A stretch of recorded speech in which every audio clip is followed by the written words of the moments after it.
기도하겠습니다. 살아계신 하나님, 오늘 또 주의 날 주 앞에 나와 예배할 수 있게 하여 주시니 감사합니다.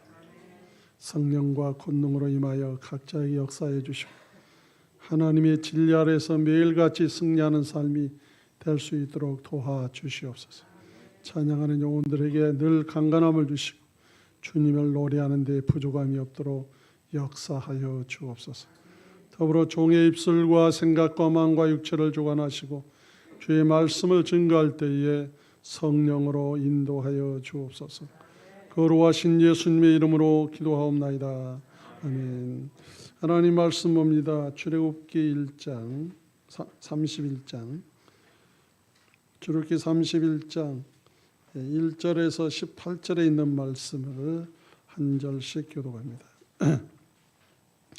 여호와께서 모세에게 말씀하여 이르시되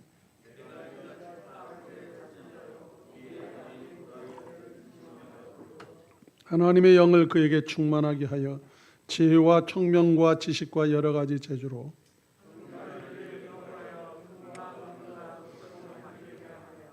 보석을 깎아 물리며 여러 가지 기술로 나무를 새겨 만들게 하리라.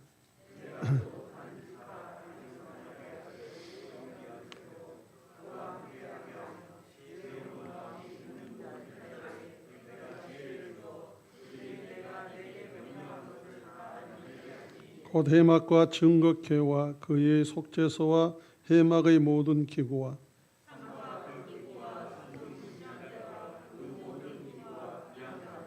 번제단과 그의 모든 기구와 물두멍과 그 받침과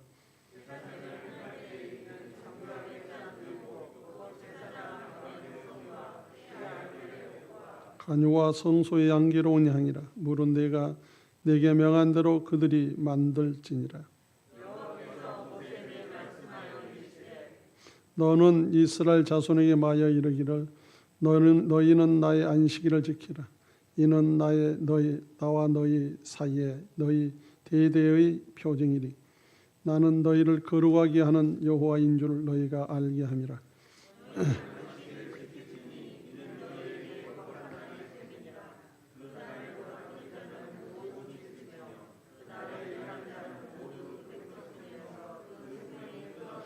엿새 동안은 일할 것이나 일곱째 날은 큰 안식일이니 여호와께 거룩한 것이라. 안식일에 일하는 자는 누구든지 반드시 죽일지니라.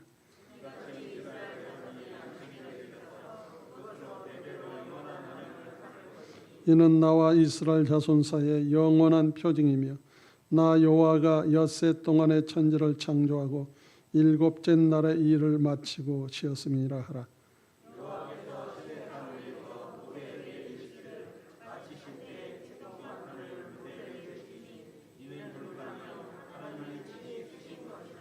아멘. 오늘 다른 명령들 2인데 성막 건축 담당자와 안식일 준수에 관한 지시를 말하고 있습니다. 우리가 주를 믿고 살다 보면 이런 말을 또 들을 수 있고 우리가 생각할 수 있어요. 내가 하나님의 일을 했다라고 말할 수 있습니다. 근데 보면 하나님이 나를 통하여 하나님 일을 하신다는 거예요. 이거 분명히 알아야 됩니다. 내가 하나님의 일을 했다고 생각하면 교만해질 수 있어요. 근데 하나님이 나를 통하여 하나님이 일하신다 하면 교만해질 수가 없습니다. 왜냐하면 하나님이 나에게 일 안 하시면 나는 아무것도 못하기 때문에. 오늘 본문도요. 이 성막을 건축할 때 하나님의 신이 임재하여 이들을 일하게 이끌시고 나가고 있어요. 하나님은 계획하시고 그 일을 진행하시는 데 있어서 사람들을 통하여 일을 하신 하나님인데 결코 사람 스스로 하나님 일을 하게 하시지는 않았다 그 말입니다. 자, 모든 사람들은 이런 질문들을 할 수밖에 없습니다. 그리고 이런 질문들은 궁극적으로 인생의 목적의 의미를 묻는 것인데 나는 무엇을 위하여 살고 있는가? 내게 일어나는 모든 일의 의미는 무엇일까? 나는 의미 있는 삶을 살고 있는가? 그러나 너무도 자주 이런 질문들은 공허, 쓸쓸함, 무력감, 낙담, 심지어는 절망과 소망 없다는 느낌만 갖게 할 뿐입니다. 사람들은 자기가 끝없이 반복되는 무익과 공허 속에 사로잡혀 있음을 발견하게 됩니다. 그들은 유한한 삶 그 자체로는 어떤 의미도 부여할 수 없는 헛되고 짧은 삶을 삽니다. 그리고 비참하게도 너무도 많은 삶들에서 영속적인 것은 아무것도 발견되지 않을 것입니다. 그러나 영원하고 참된 삶이 있다는 것이죠. 그것은 하나님을 따르는, 즉 하나님의 위대한 지시를 받아 그것들을 순종하는 그리스도인의 삶입니다.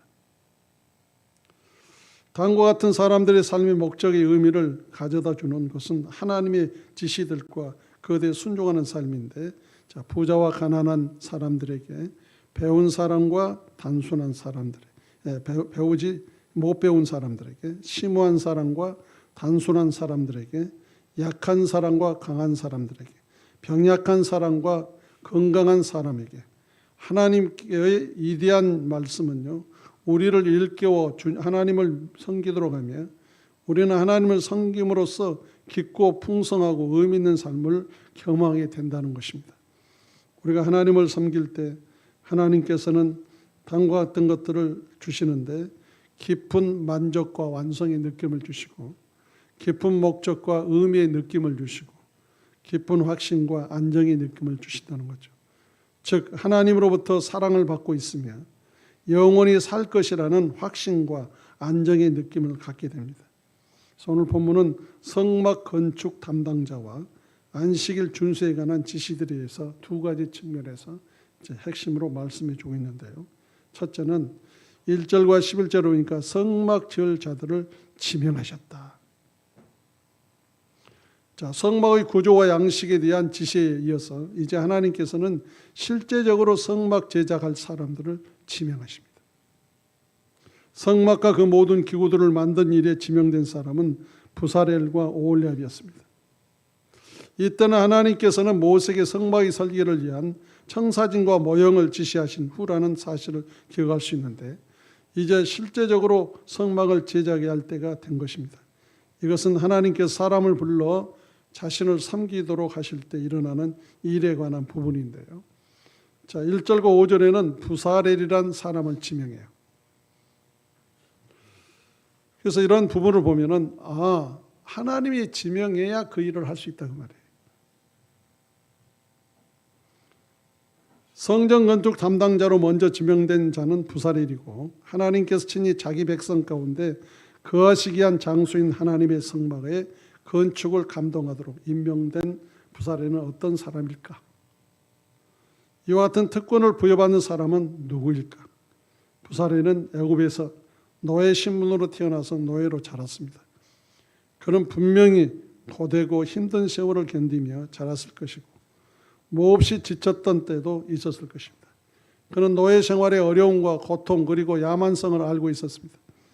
그러나 그런 중에도 그는 기술을 연마하며 뛰어난 재능을 갖게 되었을 것이고, 그는 분명히 애굽의 몇몇 기능공들과 주인들 아래서 종노릇을 하며 배웠을 것입니다.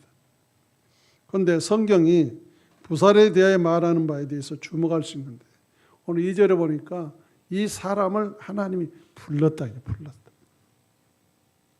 자, 하나님의 부르심에는요 목적이 있습니다. 우리는 예수를 통하여 하나님이 부르셨어요. 구원의 목적이에요. 믿으시기 바랍니다. 네. 얼마나 감사한지. 예수를 통해서 부른 거예요. 그래서 전도가 뭡니까? 전도가 당신을 하나님이 부르셨다 그 말이에요. 예수를 믿으라는 말은 하나님이 당신을 불렀다 그 말이에요. 그래서 그 하나님을 믿으라 그 말입니다. 부르심 너무 감사하죠. 아브라함이 믿음의 조상이 될 수 있는 것도 하나님이 부르셨기 때문이에요. 목적을 가지고 부르셨어요. 무슨 목적일까요? 내가 너를 믿음의 조상이 될 것이다. 되게 할 것이다. 부르셨어요. 근데 아브라함은 자격이 없었어요. 그만한 그릇도 못 되고. 그런데 하나님이 순간순간 그에게 역사하시면서 증거를 보여주시며 일깨우면서 나중에는요 믿음의 조상이라는 사람이 되도록 만드셔요. 놀랍지 않습니까? 그래서 부르셨다는 건 너무 감사한 거예요. 우리를 예수를 통하여 부르신 것은요, 하나님의 아들로 불렀어요. 여러분, 하나님의 자녀를 불렀다는 거 얼마나 감사합니까? 안 불러주면 얼마나 섭섭해요. 하다못해 유명한 가수가 콘서트를 하는데 막 할 때 옆에 사람 부르고 자기 안 부르면 섭섭해하고, 나 다시는 안 올 거야. 그러면서 집에 가 있으면 못 견뎌가 또 와. 그 아무것도 아닌데, 그런데 하나님이 생명의 주인이 나를 불렀다. 얼마나 감사해요. 하나님의 자녀로 부르셨다는 거. 오늘 아멘 아는 사람은 하나님이 섭섭하게 생각할 거예요. 정말 아들로 자녀로 불렀다는 게 얼마나 감사해요. 여러분, 이걸 한번 깊이 생각해 보세요. 그런데 그 가운데서도 그 말이에요, 또 하나님께서 무슨 일을 하는 데 있어서 불러주셨다. 때로는 목사로, 장로로, 권사로, 안수집사로, 때로는 서리집사요, 교사요, 각각 여러 가지를 통하여서 우리를 부르셨다. 감사하잖아요. 그럼 나를 부르셨다는 건 뭐예요? 하나님이 나를 통하여 하시겠다, 그 말입니다.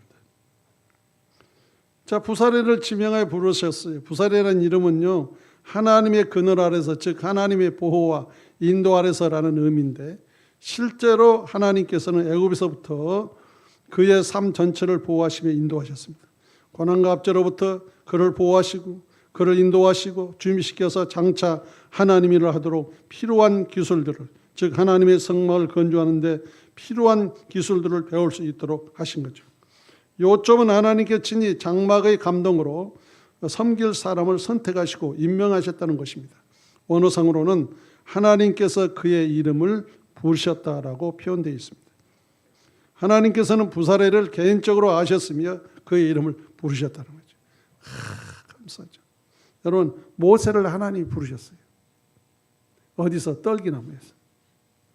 그런데 그 전에 모세는 어떻게 했을까요? 하나님의 섭리 가운데 바로의 공주의 아들로서 그가 그곳에 자라면서 성장하기 위해 학문을 배우게 만드시고, 자, 그때까지는 아무것도 몰랐겠죠. 그러나 하나님이 그동안에 훈련을 시키시고 하나님이 부르셨다는 거예요. 놀랍잖아요. 그래서 우리가 살아가면서 나의 삶이 고달프고 힘들다고 짜증내지 마시고, 그 과정 속에서 나를 훈련하시고 때가 된즉 부르셔서 거기 필요한 대로 일을 시킨다는 거 믿으시기 바랍니다. 우리는 이 사실을 믿고 살아야 돼요. 그래서 내 인생은 하나님께 있다는 거예요. 내 인생. 하나님께 사람을 불러 섬기게 하실 때 항상 그 사람의 이름을 부르십니다. 하나님의 부르심은요, 개인적인 것으로서 하나님의 사랑 안에서 이루어진 것입니다. 하나님께서는 창세전에 부사렐이 성막 제작에 합당한 사람인 것을 아셨고, 부사렐이 하나님의 태안에 있을 때도 아셨고, 우주의 하나님 만유의 창조자께서는 부사렐을 개인적으로 아셨습니다. 하나님께서는 사람을 대중적으로 사무적으로 불명확하게 부르지 않았다는 것이죠. 하나님의 부르심은요, 명확하고 개인적이며 하나님의 사랑하는 백성들을 섬기하기 위한 것이었습니다. 하나님은 우리를 아신 분이에요. 이사야 43장 1절에 보니까 야곱아 너를 창조하신 여호와께서는 지금 말씀하시느니라. 이스라엘아 너를 지으신 이가 말씀하시니라. 너는 두려워하지 말라. 내가 너를 구속하였고 내가 너를 지명하여 불렀나니 너는 내 것이라. 하나님은 아시고 부르신 거예요. 우리는 이 자리에서 어떤 환경을 만나도 하나님이 나를 도우지 않는다는 말을 하면 안 돼요. 하나님은 나와 함께 계시다. 이 고백이 우리에게 필요합니다. 요한복음 15장 16절에 보니까 너희가 나를 택한 것이 아니요 내가 너희를 택하여 세웠나니 이는 너희로 가서 열매를 맺게 하고 또 너희 열매가 항상 있게 하여 내 이름으로 아버지께 무엇을 구하든지 다 받게 하려 함이라. 하나님이 택하신 거예요. 부르신 거예요. 그래서 늘 감사하며 사시기 바랍니다. 또 경건한 혈통 속에 혈통에 속한 자였어요. 이런 그의 경건한 혈통은요 다음과 같은 세 가지 사실을 통해 알 수 있는데 그의 아버지의 이름은 빛을 의미합니다. 빛이란 단어는 항상 긍정적인 사실을 가리키고 즉 지식, 이해, 지혜, 시력의 빛, 그 다음에 즉 하나님의 빛입니다. 아브라함의 후손인 그들은요 하나님의 약속인 땅과 구세주이신 후손 즉 예수 그리스도에 대하여 알고 있었다는 거죠. 따라서 빛에 대한 소망과 하나님의 약속들에 대한 소망 때문에 우리라는 이름이 지어졌을 것입니다. 그의 조부의 이름은 자유롭다는 의미인 훌이었습니다. 이것은 분명히 애굽 종살이로부터 해방되어 약속의 땅에 이를 것에 대한 소망을 가리키는 것이고 그가 속한 지파는요 또 유다 지파였어요. 유다는 찬양이나 의미를 가진 말로서 이것은 하나님께 합당한 찬양을 가리킵니다. 그래서 유다는 성막이 옮겨질 때에 길을 인도하는 지파죠. 자, 경건의 혈통의 중요성은 아무리 강조해도 지나치지 않습니다. 경건한 혈통에서 성장한다는 것은요 경건한 삶에 결정적인 영향을 미치죠. 그래서 우리 모두는 경건한 혈통을 필요로 합니다. 우리는 예수 그리스도로 말미암아 하나님의 자녀로서의 그 혈통을 이어받고 있어요. 끊임없이 오늘 또 후손에게요 이 예수라는 이름에 안에서 혈통이 이어가야 돼요. 하나님의 혈통. 이것은 복입니다. 무엇을 물려줄 겁니까? 우리는요 신앙을 물려줘야 돼요. 신앙. 믿어지십니까? 신앙을 물려줘야 돼요. 썩어져 없을 것 물려줘봤자 아무 소용이 없어요. 썩지 않는 신앙을 물려줘야 돼요. 이 하나님을 만나게 함으로 말미암아 그가 살아가면서 두려움 없이 살아가도록. 부모가 평생을 보호한들 그는 나가서요 뭐 하나 이길 수 있는 힘이 없어요. 그러나 하나님을 만나면은요 어디서든 이길 수 있는 힘이 생겨요.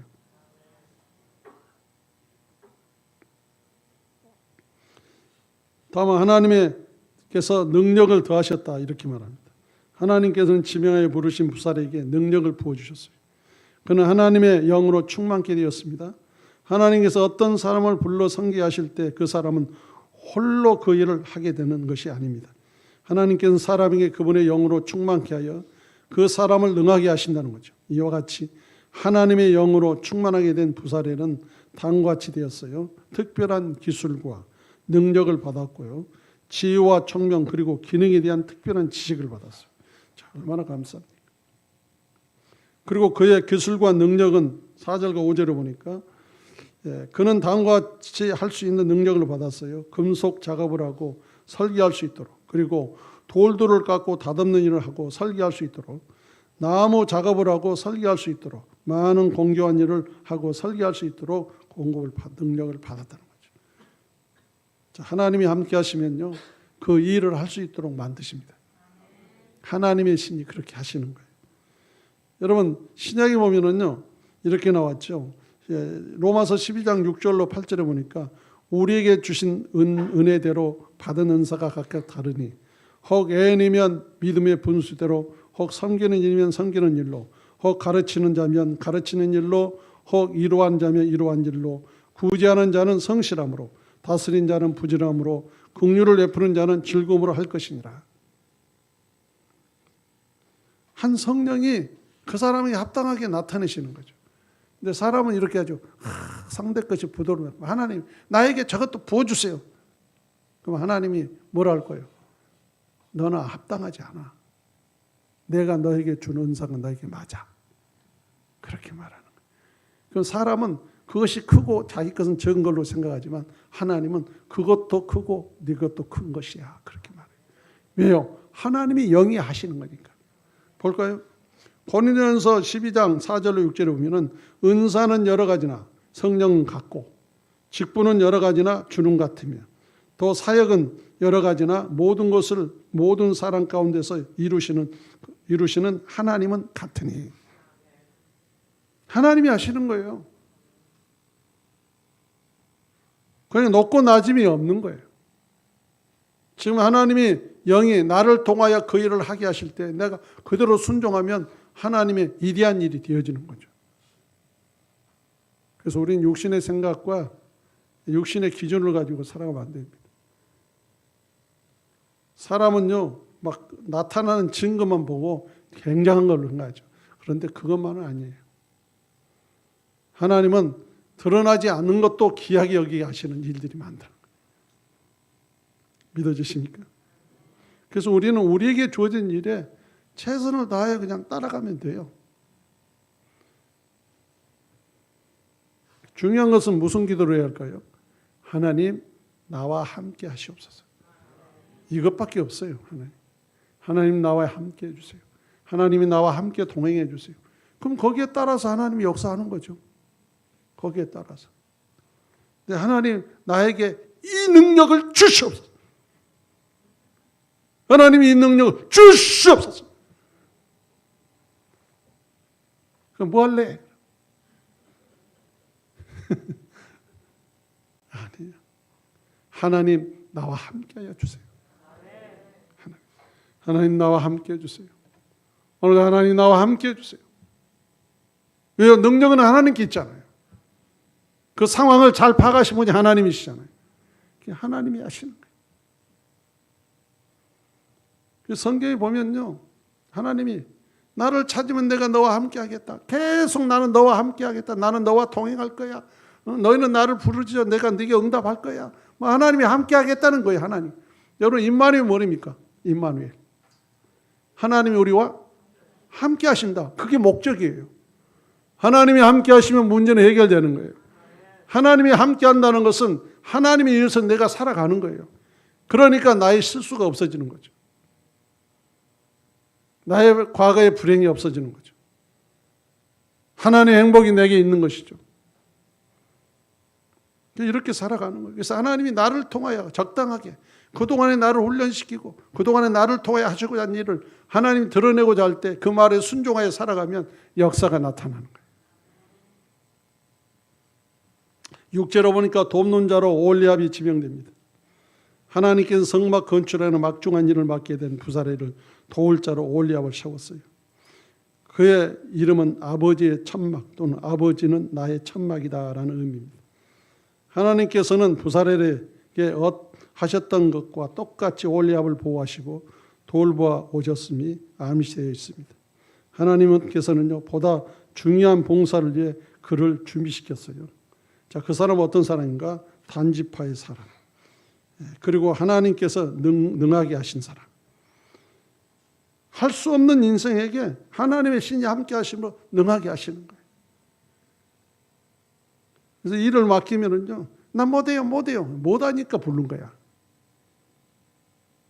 나 할게 그러면은 너 혼자 해. 그래. 하나님 나 못하는데요. 그러니까 내가 너를 불러서 내 능력을 너에게 부어 일하게 할 거야. 너는 순종만 해. 그 말이에요. 여러분, 하나님의 일은요, 하나님이 하시는 거예요. 그런데 착각한 사람은 또 이렇게 하죠. 내가 하나님 일을 이렇게 했다고. 내가 하나님을 일을 했다고. 사람들한테 자랑하고 자기가 한 게 뭐가 있어요? 하나님이 그 능력 안 나타내면 자기가 뭐가 있을 거예요? 하나님이 한 사람도 자기 오지 않게 하면 어떤 사람이 자기가 찾아오겠어요? 하나님의 영이 함께 하시기 때문에 역사하는 거죠. 그래서 성경은요, 다른 거 없어요. 하나님이 하신다 그래요. 그래서 우리는 하나님께서 계획하신 일을 하나님이 나를 통하여 하나님이 이 일을 진행하신다. 그러니까 우리는 그 말에 순종하는 것밖에 없어요. 여러분, 믿음이라는 게 뭡니까? 철저히 그분이 나의 주인이라는 거예요. 그러면 믿음을 따른다는 건 뭡니까? 그분의 말에 나는 순종한다는 뜻 아니겠습니까? 그럼 주님은 그 말에 따라서 책임지시면서 그 일을 이루신 하나님. 이렇게 되어지면 우리는요, 세상에 두려울 것도 없고 그냥 하나님께서 주신 말씀대로 그냥 살아가면 돼요. 하라는 대로 살면 되는 거죠. 6절과 10절에 보니까 다른 재능 있는 자들을 더욱 능하게 하셨습니다. 자, 하나님이 하시고자 하는 일은요, 하나님이 하시는 거예요. 사람들이 임하여 주시고 역사하셔서 그 일을 진행. 성막을 건축하는데 이들을 사용해서 쓴다는 것은 뭡니까? 한마디로 말해서 지체로 보면 성전을 얘기하잖아요. 여러분, 성전이 뭡니까? 성전은요, 모이는 무리예요, 무리. 믿어지십니까? 예수님으로 모이는 무리라고, 생명의 무리들. 그럼 우리는 각각 뭡니까? 재료입니다. 하나같이 우리들이 모여가지고 하나님의 성전을 이루어요. 그래서 하나님이 영광을 받으신 것이요. 이 말을 다로 말하면 하나님의 왕이시고 우리는 나라의 백성이에요. 자, 하나님께서 11절에 보니까 하나님의 지시대로 만들어야 된다. 이렇게 만들면 하나님이 기뻐할 거야. 이렇게 만들면 하나님이 기뻐할 거야. 그러니까 그것을 막 인간의 생각으로 하다 보니까 여기다 막 사람들의 상을 그려놓고 막 해놓고 호화찬란하게 만들어놓고 하나님이 좋아할 것이라. 하나님은요 살아계신 분이라 그걸 좋아하지 않아요. 여러분 우상을 좋아합니까? 하나님? 안 좋아하잖아요. 하나님 살아계시는데. 하나님은 살아계셔 우리에게 역사하신 하나님이잖아요. 그런 걸 하나님 좋아하지 않아. 막 화찰나게 막 뭐 사진을 찍어놓고 뭐 천사들을 그려놓고 뭐 해놓고 막. 하나님 뭘 그걸 좋아합니까? 그게? 아니죠. 하나님 앞에 예배하는 걸 좋아하는 거죠. 그분의 이름을 부르며 살아계신 하나님께 살아있는 자들이 찬양하고 경배하는 것. 그걸 좋아하죠.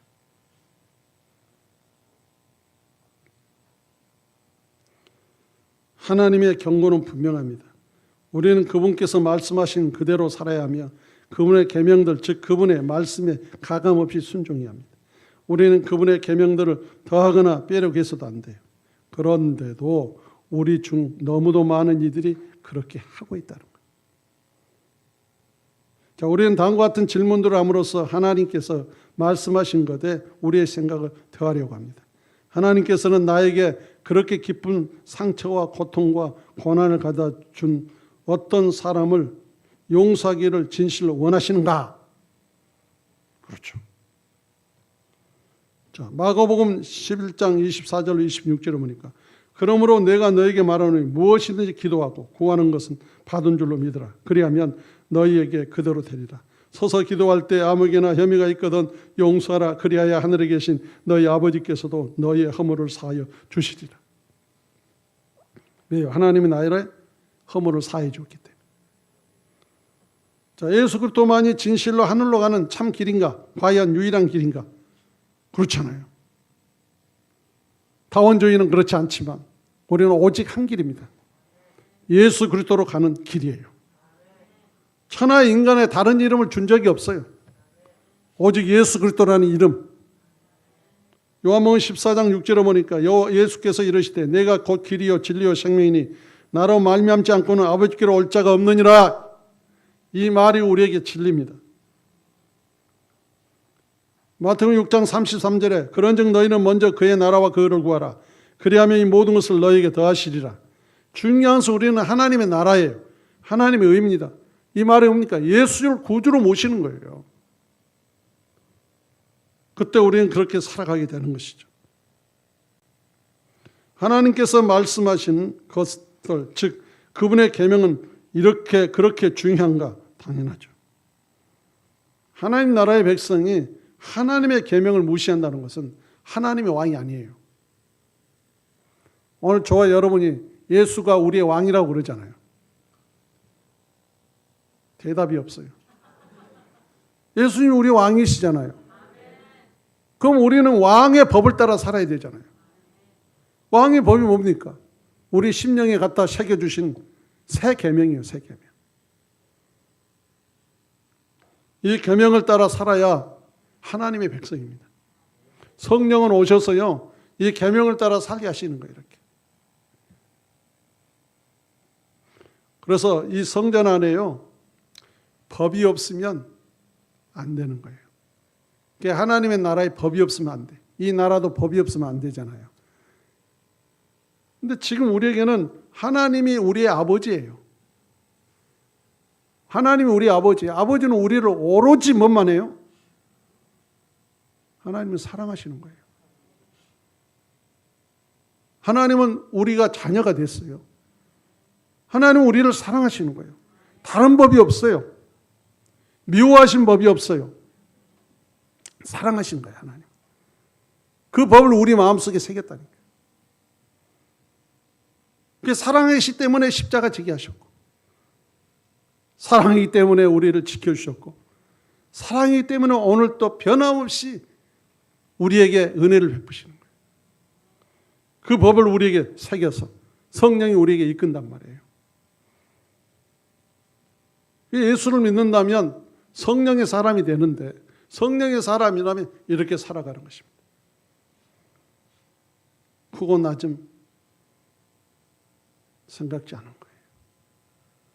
오로지 그 나라의 백성이 하나님의 자녀로 사는 거예요. 우리가. 여러분 종이라면요. 종이라면 그렇지 않겠죠. 종은요. 십계명에 따라 살아가야 되는 거예요. 그 법을 통해.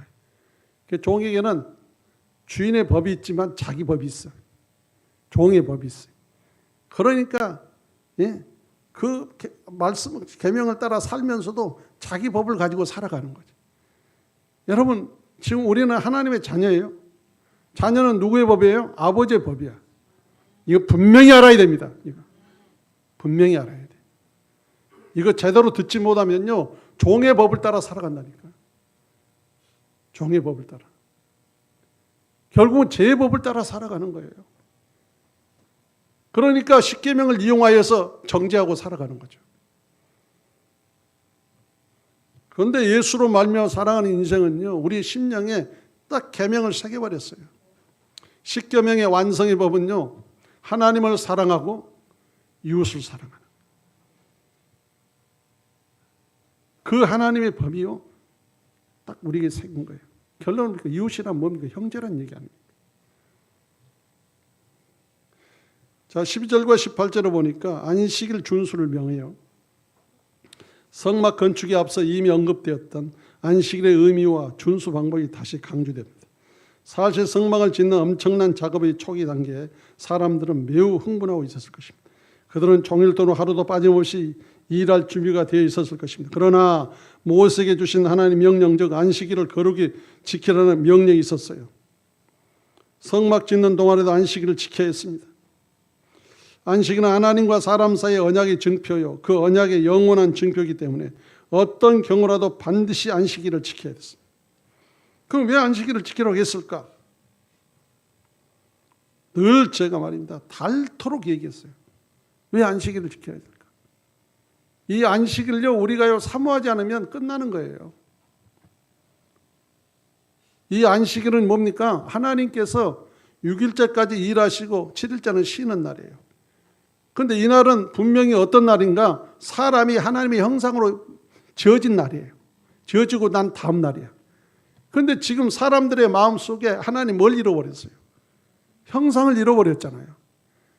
그런데 때가 된 적 예수님께서 오셔서요, 우리의 죄를 담당하여 죽으시고 그 예수 그리스도로 말미암아 우리 주인 되게 하셔서 형상이 회복된 거예요.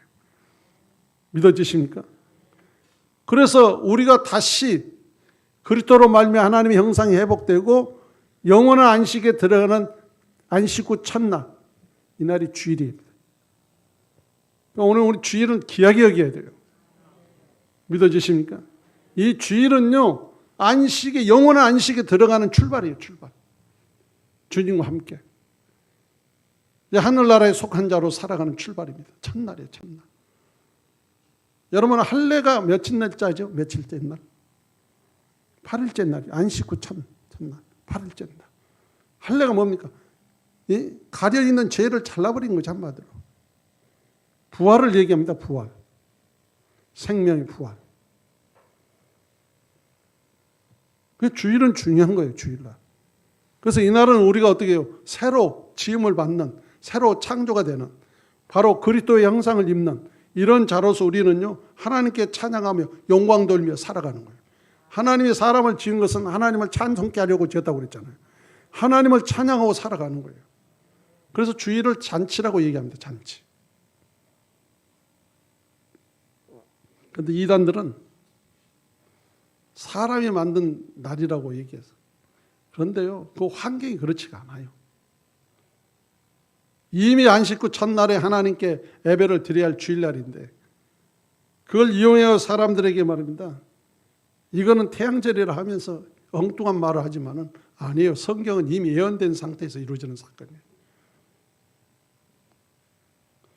주일은 중요합니다. 우리는 안식일, 과거의 안식일을 지키는 게 아니에요. 저는.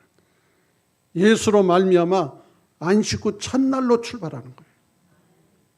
왜요? 형상이 회복됐잖아요. 형상이 회복되는 그 순간부터 출발이죠.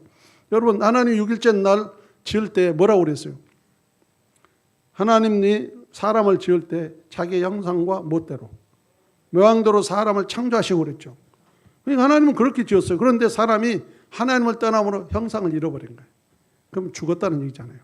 하나님이 안 계신다는 얘기잖아요. 그들 속에. 그런데 예수로 말미암아 재해결하시고 그리스도가 우리 주인이 됨으로 형상이 회복된 거예요. 그래서 고린도후서 4장 4절 의잖아요. 세상의 신이 사람들을 막 혼미케 한데 그 이유는 뭐냐면 하나님의 형상을 이루지 못하게 하려고. 그리스도는 하나님의 누구예요? 형상이니라. 그리스도가 우리의 주인이 되어지면 하나님의 형상이 회복되는 거예요. 이런 은혜를 입고 우리가 살아가는 존재입니다. 그래서요, 주일은 중요한 거예요. 주일은.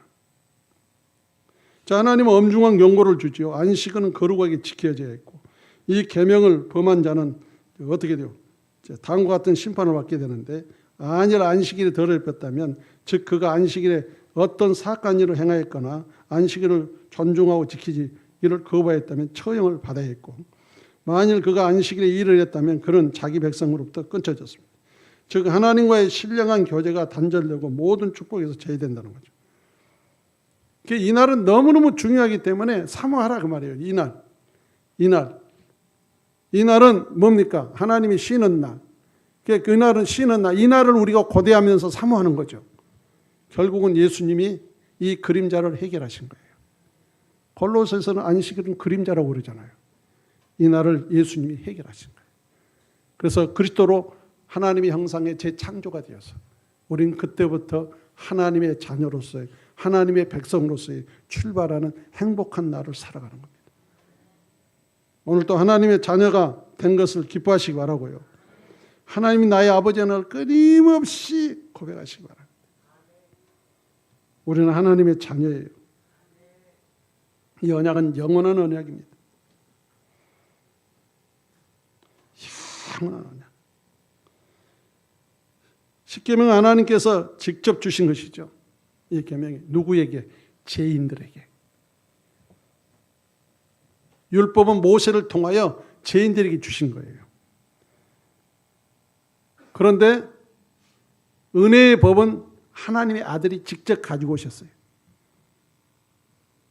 아들의 법은 아들이 가져왔다 그 말이에요. 자, 볼까요? 자, 요한복음 4장 23절 24절을 보면은 아버지께 참되게 예배하는 자는 영과 진리로 예배할 때가 오나니 곧 이때라. 아버지께서는 자기에게 이렇게 예배하는 자를 찾는지니라. 하나님이 영이시니 예배한 자가 영과 진리로 예배할지니라. 이제부터는 영과 뭘로요? 진리로 예배하는 거예요. 우리가 삶 속에 하나님과 교제하면서 하는 거예요. 자, 요한복음 5장 39절 보니까 너희가 성경에서 영생을 얻은 줄 생각하고 성경을 연구하거니와 이 성경이 곧 내게 대하여 증언한 것이니라. 자, 예수님에 대해서 증언하고 있어요. 자, 14장 요한복음 14장 21절에 나의 계명을 지키는 자라에 나를 사랑하는 자니 나를 사랑하는 자는 내 아버지께 사랑을 받을 것이요 나도 그를 사랑하여 그에게 나를 나타내리라. 내 계명을 지키는 자, 왕이신 예수님의 계명을 지키는 자.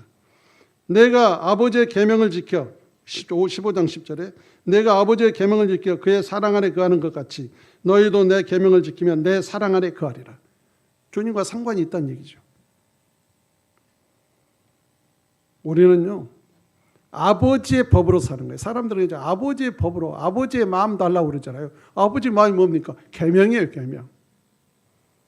성령이 오셔서 우리에게 하나님의 근본된 마음속에 계명을 마음속에 새겨서 우리에게 살아가게 하신다고 말합니다. 믿어지십니까? 그래서 우리는 이런 부분을 알고 주께 기도하면서 살아가는 거예요. 그런데 대부분 신앙생활은 보면요 종의 법으로 살아요. 종의 법으로. 여러분 벗어나지 않으면 안 됩니다. 종의 법으로. 종의 법은요 순간에 내 생각에 의해서 벌써 십계명을 통하여 범죄되는 인생으로 딱 드러나 버려요. 그런데 성령이 하는 법은 그렇지가 않아요. 그래서 순종이 중요한 거예요. 나를 포기하는 것입니다. 자기를 부인한 거예요. 주님이 그러죠. 누구든지 나를 따라오려거든 자기를 부인하고 자기의 십자가를 지고 나를 따를 것이니라. 여러분 십자가 뭡니까? 아버지 법입니다. 오늘도 귀한 이 말씀을 새기시고 성막에 지어진 것도 하나님이 짓게 하시지만, 그러니까 이 말은 우리가 다시 회복되게 한 것도 하나님이 회복되게 하는 것이지만 계명도 하나님이 주신다. 하나님의 법을 따라 사는 것은 하나님의 법이지 내 법이 아니다. 또 그 법을 알게 하시고 그 법을 따라 살게 하신 분이 성령이시다. 그리고 그 나라의 일을 하게 하신 것도 성령이 각자의 필요를 따라 일을 하신다. 이걸 믿으시고 현재 나에게 주어진 하나님의 사랑에 감사하시고 나에게 주어진 모든 일에 하나님이 역사할 걸 믿고 순종하여 살아가시기를 주의 이름으로 축원합니다. 기도하겠습니다. 자비로우신 하나님 감사합니다. 오늘 또 주의 말씀을 새기고 가게 하시니 감사합니다. 하나님 진정한 성전 안에 하나 주님의 법이 우리 속에 있게 하사 날마다 성령의 인도를 통하여 진행하는 삶이 되게 하여 주시옵소서. 거룩하신 예수님의 이름으로 기도하옵나이다. 아멘. 51장 찬송부를